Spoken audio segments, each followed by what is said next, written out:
So we spoke a little bit over 2 years ago, I believe. Right. I just graduated from University of Cincinnati, and then I was in the process of applying for jobs and was kind of considering going back to graduate school, but the timing didn't kind of work out really well. So I think we had a couple of sessions which were helpful in a sense that you kind of opened up my eyes about kind of putting a portfolio together as kind of one big element, not disjointed projects, which I think that was kind of where I was lacking in my overall portfolio, to kind of put the best part of myself forward as one package. Right. And kind of continuing that into the personal statements and kind of wrapping it all together up in a cohesive bundle. You went over my portfolio and kind of we were talking about how to best think about the projects or redraw the project in a way to show who I am as a designer, and wannabe architect, as someone who would be doing good in graduate school for architecture. It's I don't know where it came from, but I just decided that I was going to pursue architecture since I was little, basically. Yeah. My mom studied sociology, and my dad he is a civil engineer. So I kind of like meshed to get the two together in architecture. I was born and raised in Tehran for 18 years, and then I kind of went to community college in Orange County, California, and then I decided to go to Ohio for my undergrad, and did my Bachelor of Science. Took a couple of years off, and here we are right now. I've kind of been all over the U.S. I lived in Seattle, D.C. Right now I'm in North Carolina. It's completely different. Some schools, they automatically put you in advanced standing. Like some of them have in their curriculum that they say if you have a Bachelor of Science or a Bachelor of Arts in Architecture, you automatically go into their 2-year program. Mm-hmm. But some don't. Some require you to do 3 years because you have a Bachelor of Science. So it really depended on what school I applied to. I kind of, in my mind, I had like different categories of schools that I wanted to apply. And I mean, I applied to a lot of them just because I was like, well, I'm doing it. Might as just apply for one more or two more. Might as well. Right. So how many did you end up applying to? 11. 11. I got into Columbia. I got into UPenn. I applied to University of Michigan, which I got into University of Cincinnati, University of Illinois at Urbana-Champaign, IIT, and Berkeley. But for Berkeley, it was an MBred plus D program. I got, and I'm doing them in a matter of how big they were. Michigan, 50,000 for scholarships. Berkeley was 25. 50,000 per year, or for 2 years. So out of the total tuition of 2 years, they would give you 50K. Yes, 50K. For Berkeley, it was 25,000. Then they added 5 more thousand to it, 20% more. And that's an 11-month program. That's not a 2-year program. That's a really fast-paced 3 semester worth of studying at Berkeley. with 30K, Columbia with 20K, and well, UPenn with 30K as well. I think UPenn was 30 per year. Okay, so 30 per year for 2 years because you were in advanced standing, or for 3 years? No, 3 years. For 3 years, right.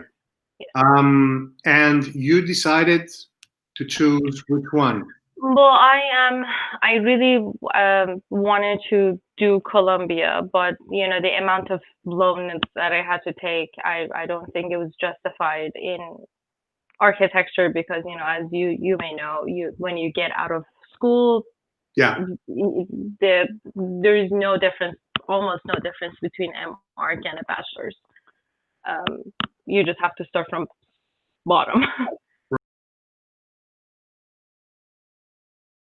Um, for what I remember we went over was that the process, the way it worked is that I submitted my not application, but portfolio and drawings and everything to you, and you know, you kind of looked over it and critiqued it and wrote that it's self-evaluation that we spoke about in the next session after we touched base again. And it was interesting in a way to kind of ask a third person to kind of evaluate you as a person. You know, it's kind of hard for me to evaluate my whole submission package when I'm so close to it.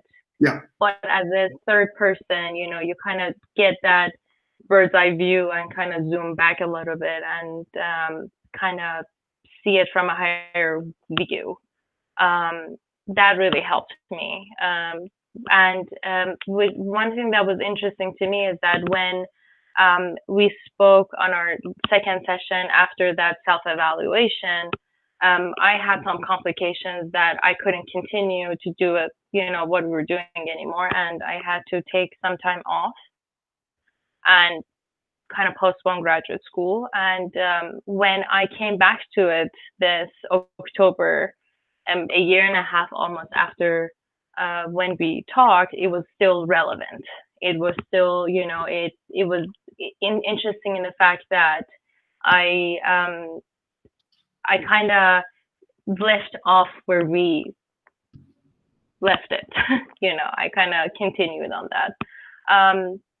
What helped me the most was that when we were going through those couple of sessions, we kind of weaved a story of how the portfolio would come together, and it would be unique so that they would see who I was as a person and as a designer. So yes, that was very helpful to kind of go through the whole story from beginning to end.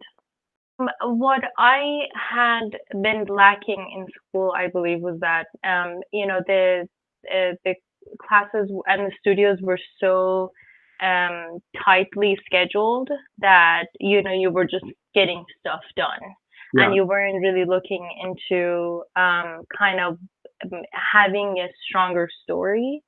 So the way I went about it, and it took me, I can easily say between like October till December, that I almost redid some of my projects in order to kind of ground them better and kind of have that foundation look to them instead of just, you know, just the design. It had, you know, right. it was more like I said before, a storyline that I weaved it through.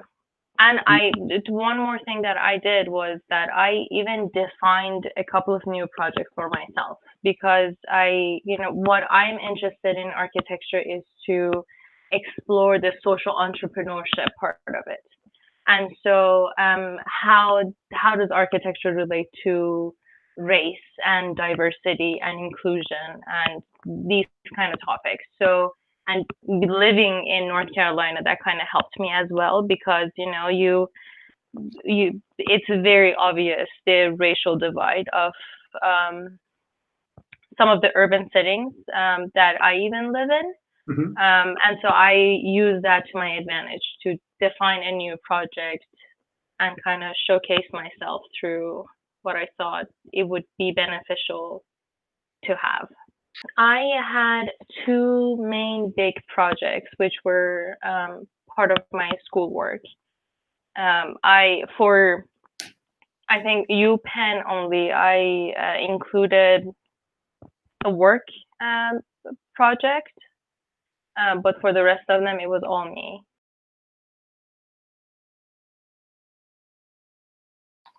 This theme was social entrepreneurship, social aspect of architecture, and so I grounded my two works of school into a more social setting. Like for instance, we had a project that we developed in Katia, and it was more like a morphing structural element.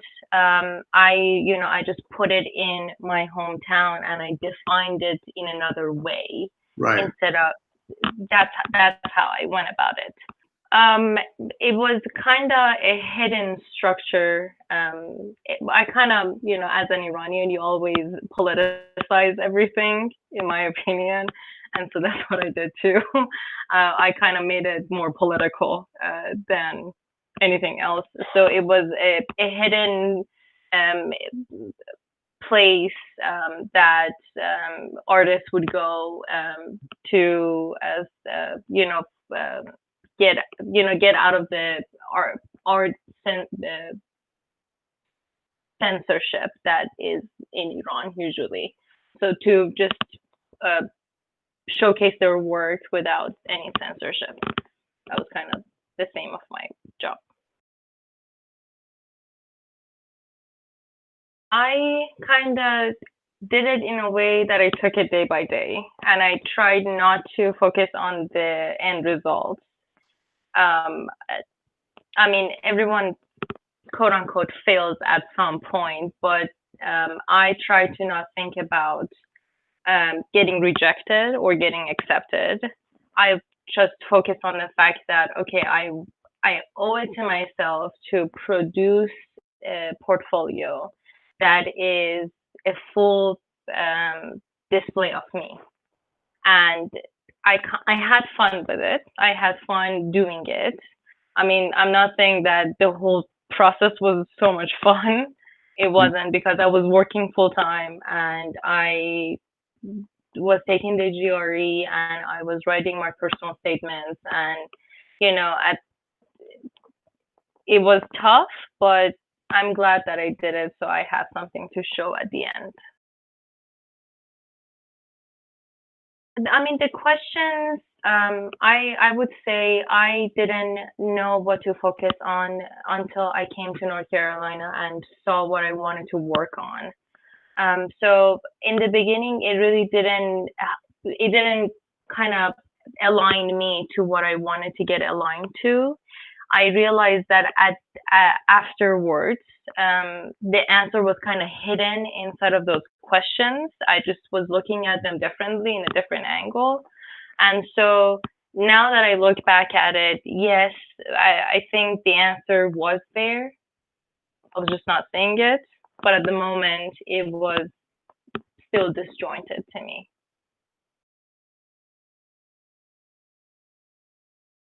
So now you applied to you got into all these great schools, and it's a matter of choice now. Now you have the best dilemma of all, right?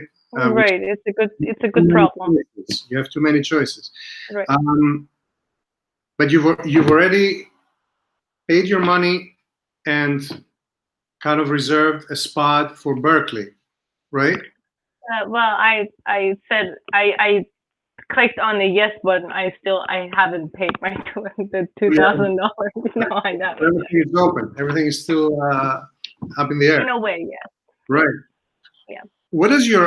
Let's start from there. What does your heart tell you? Like, if money was not an issue, what would be the ideal program for you right now, based on what you know, based on what you know about yourself in the future, and what you know about each school individually? I mean, I still, my heart tells me I should take the Berkeley offer and go with it, even though it's not an M-Arch, it's an M-Red. I think, I mean, I think the reason why I want to go to maybe the Columbia and the UPenn is because of, first of all, its name. It is prestigious, and also that I miss that kind of a studio environment of, thinking about design, thinking about architecture, and kind of being in that atmosphere. Um, but something tells me that the MBRED program is not something that I should miss. Yeah, I think I was kind of thinking about this dilemma from a different point of view, and I was thinking this: the MRED program, as you said, it's a year long, correct? Yes.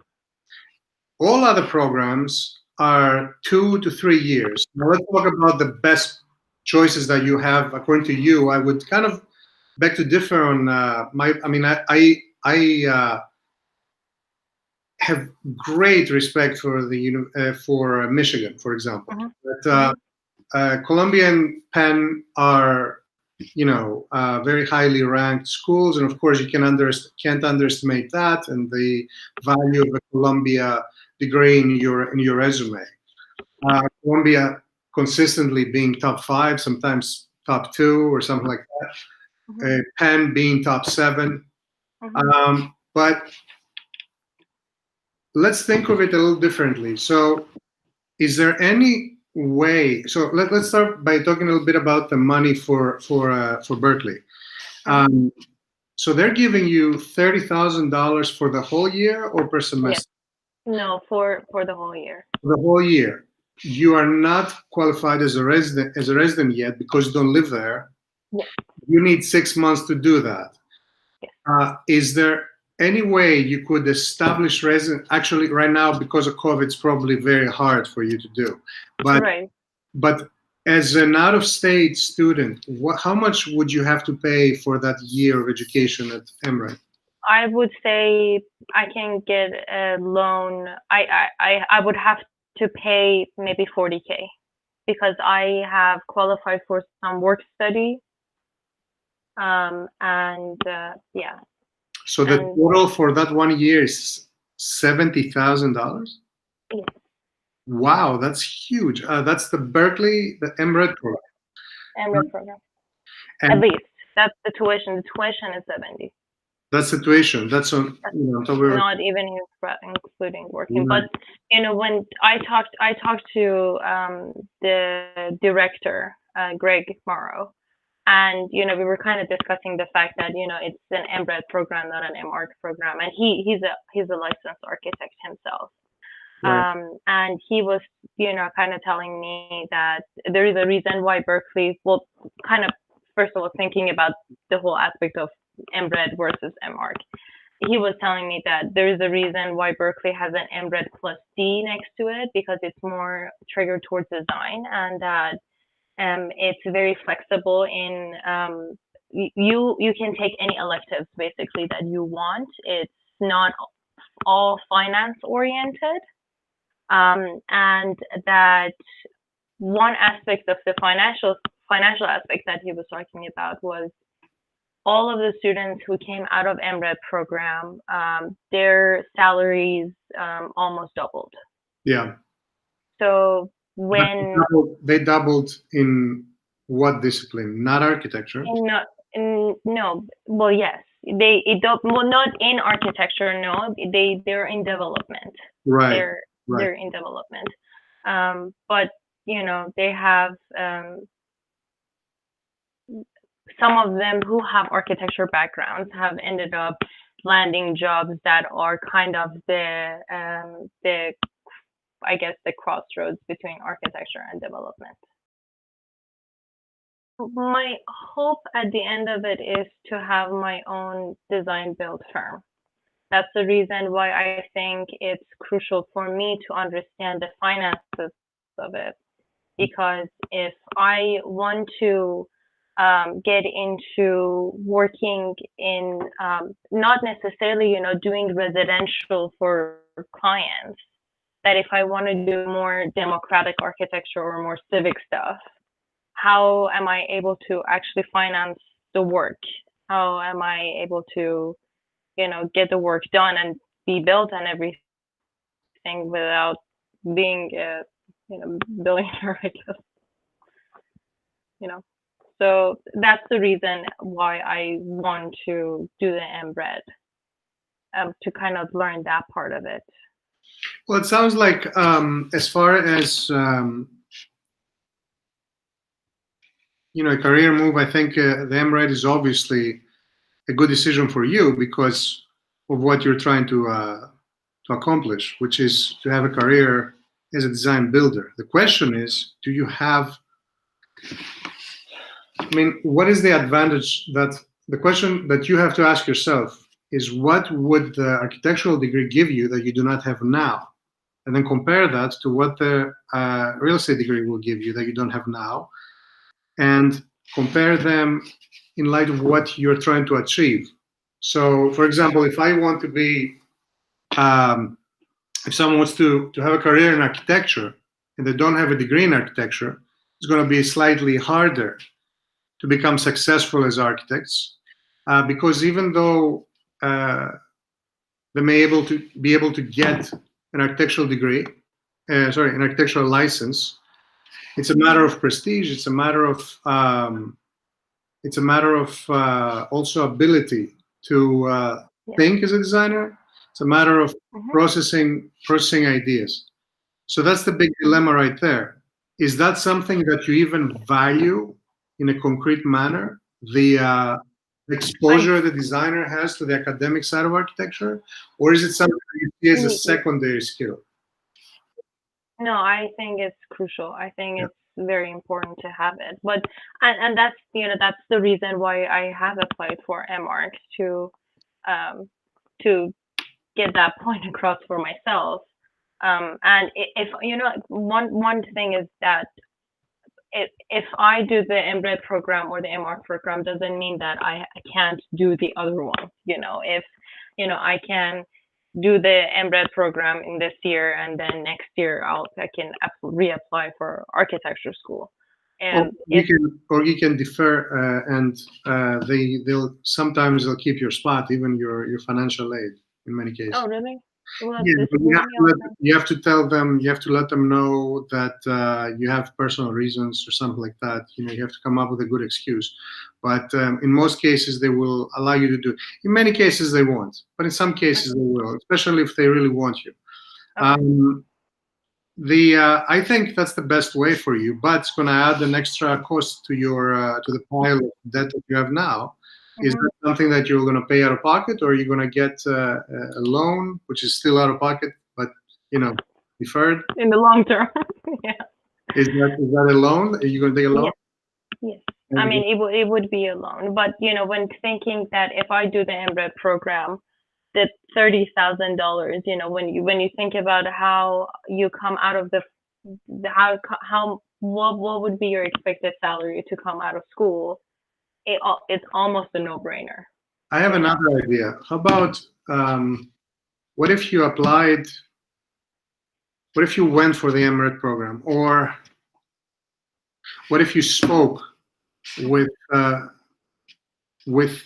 someone at Berkeley and explain your situation and said that I'm interested in doing the MArch here as well as the MRED here concurrently. Is there any way that credits that I get from the MRED program, as well as the tuition that I pay from that, could be deducted from the tuition that I pay for the MArch program, somehow get a deal that would allow you to finance your education and not wait an extra year or whatever, but start immediately, studying both. I've seen this happen. When I was at MIT, there were a couple of people who were in the MArch. They were in the MArch department. Sorry, the MArch program. One of them was doing a degree in engineering, Masters of Science in Civil Engineering, I think. At the same time, she actually had to stay an extra year or something after she was done with the MArch to complete it. But that was different. She didn't do it. She did it concurrently, but it took a little longer. You understand? Okay. Because you only take so many courses. That's understandable. Mm-hmm. But there's a difference between um, spending a whole year, then also having to reapply and stuff like that, and then versus spending an extra 6 months there or something like that, or maybe even in many cases managing to finish it all at once. That you have to talk to them about that.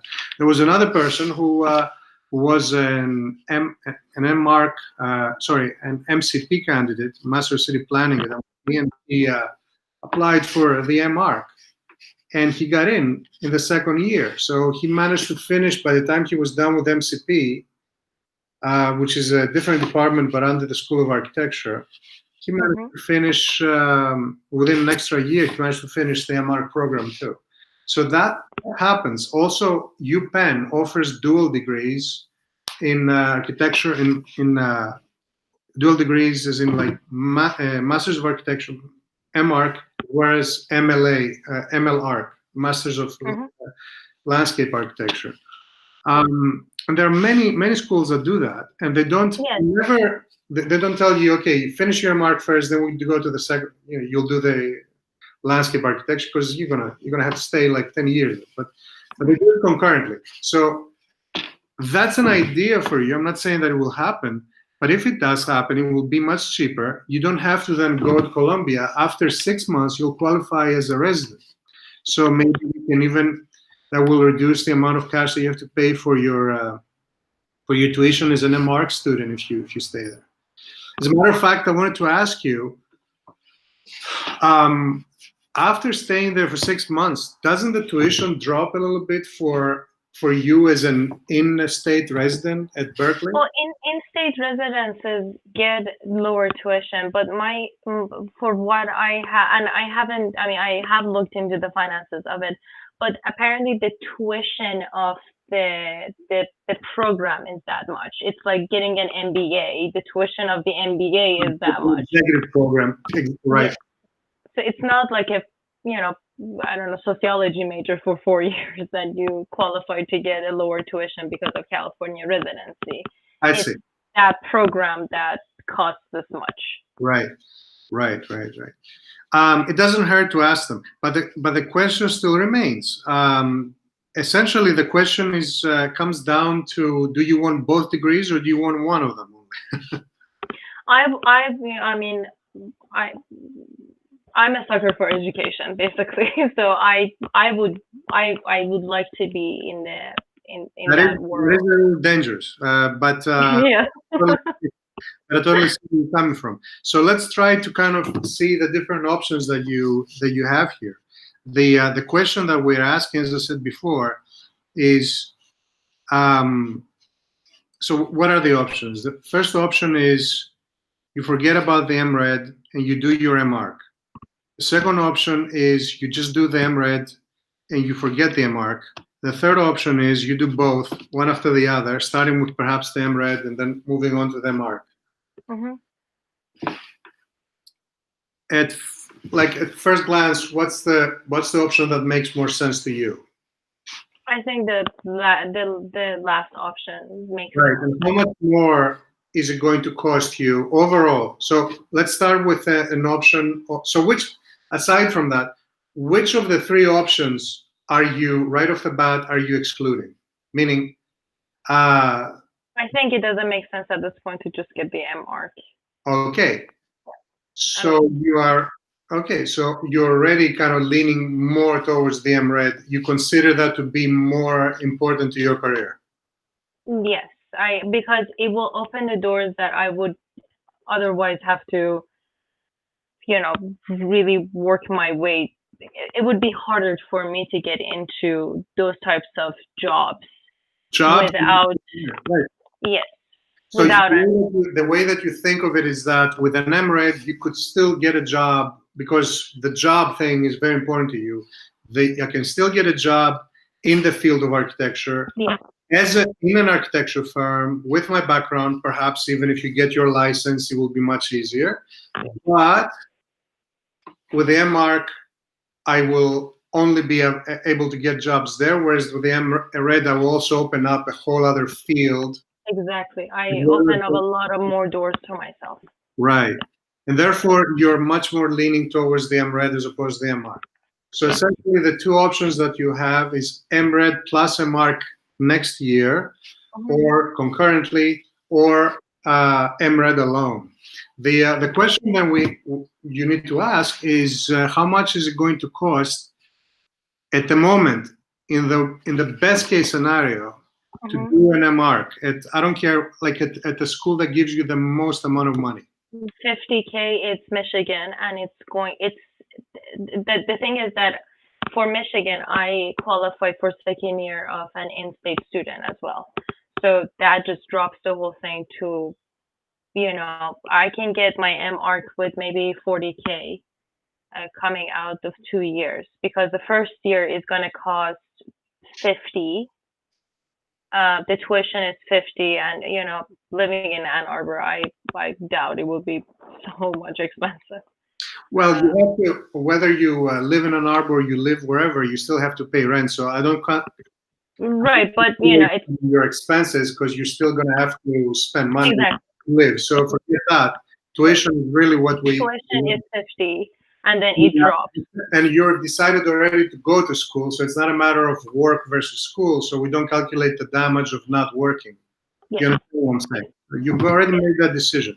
So it's a $50,000 overall investment that you'll make, you said, or 40 for Michigan? 40 for Michigan. 2 years, for the 2 years, right? Yeah. All right. And that will get you a Master's of Architecture program, degree, correct? Yes. And as far as the MRED program, it's another 60,000. Sorry, remind me how much?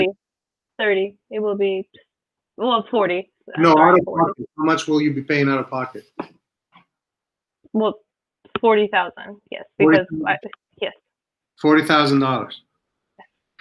So the total that you'll pay to get everything is $80,000. Yes. So one option is $80,000 for everything. Yes. The second option is $40,000 for the MRED. Yes. So these are your two options, right? Are you already, based on these two options, based on cost and based on prospect for degree and whatnot, are you already eliminating any of these two options or not? What do you mean? Between the two, MRED, MARC for $80,000. Yes.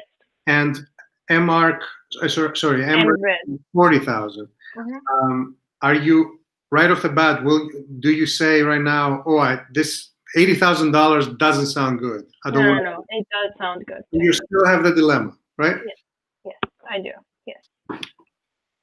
And that's one more thing that I have contacted University of Michigan to see if I get a deferral from them, because I haven't heard back yet. I sent that email yesterday. Right. So, that's also very theoretical, because you can always, let's figure out what decision makes sense first. So in both cases, MRED is the only constant, right? Like they both have it. Yep. The only difference is that in the second case, the MARC it's the MARC for 40,000. So the only question you have to ask yourself, does MARC for 40,000 make sense for you?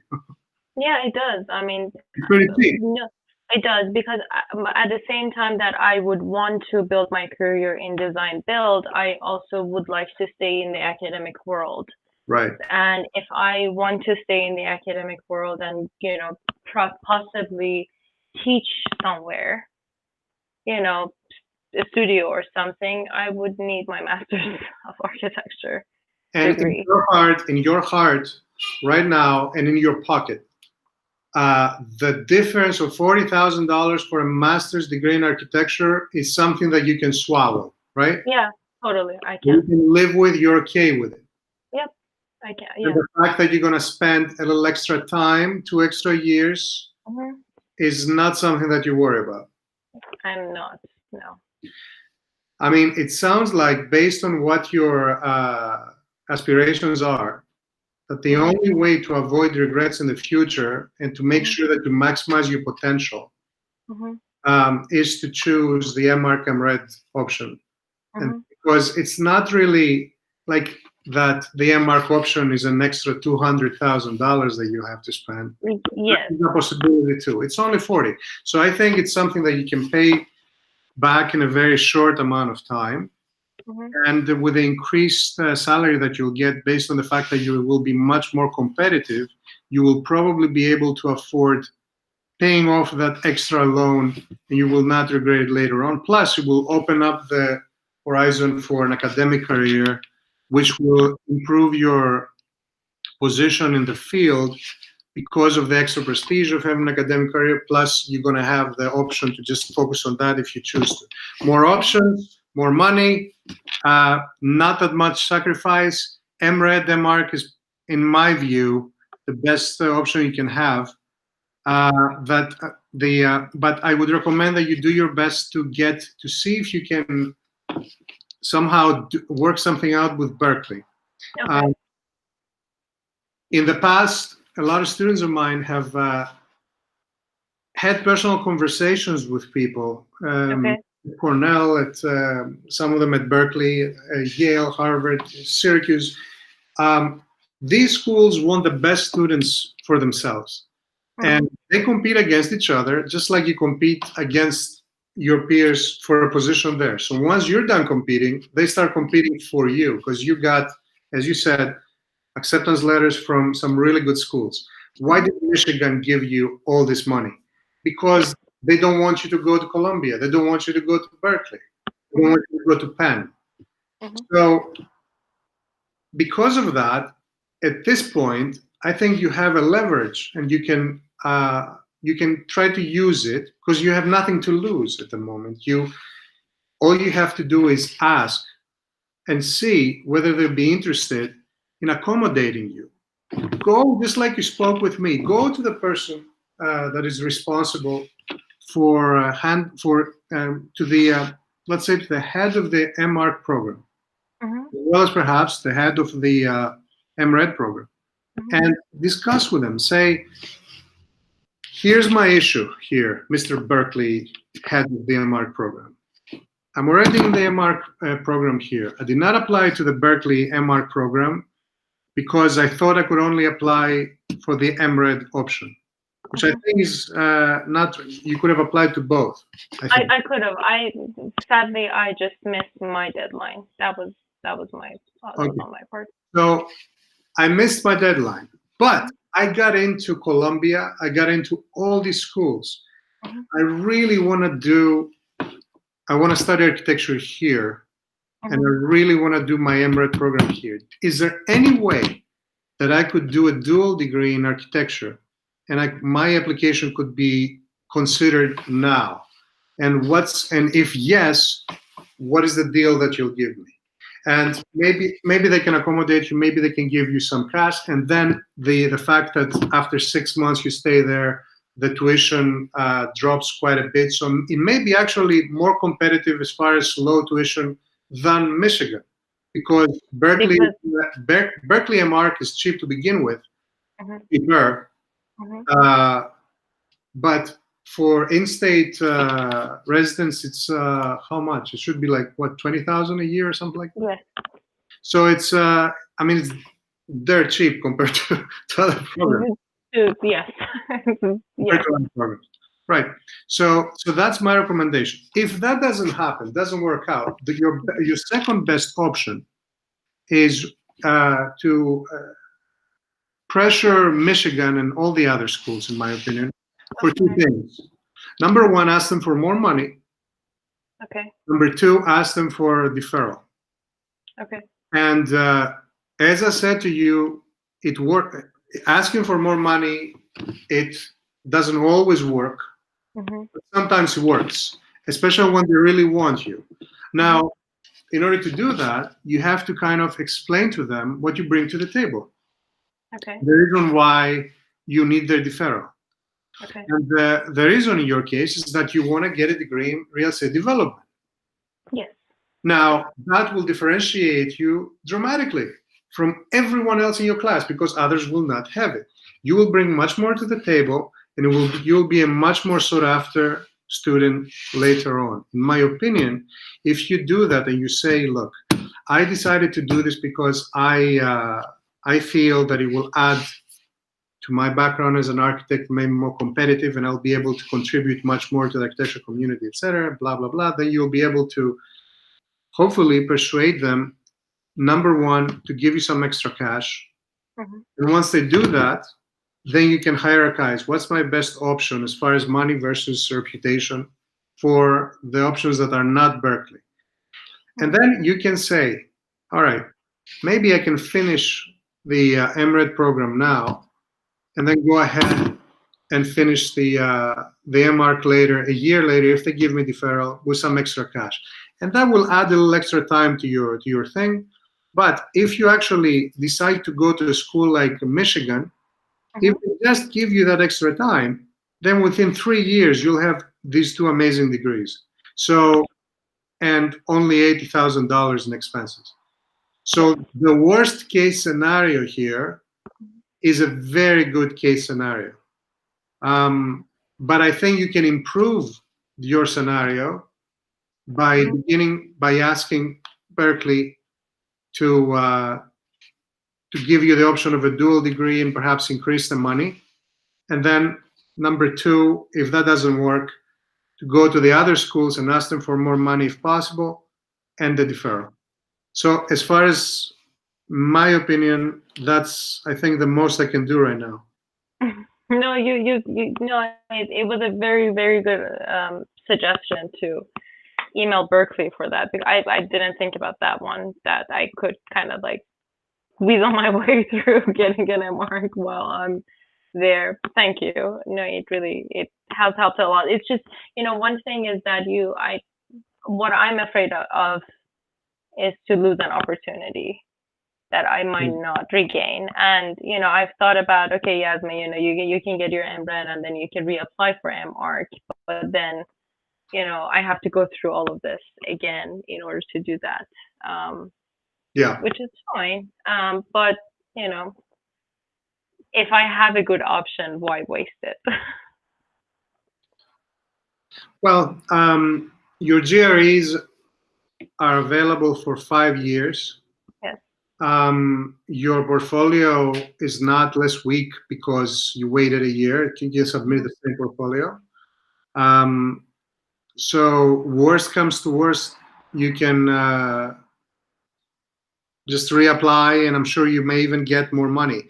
As a matter of fact, if you push yourself to improve your projects, and you include the fact that you have the MRED, you think it will make me a more competitive applicant for the MArch?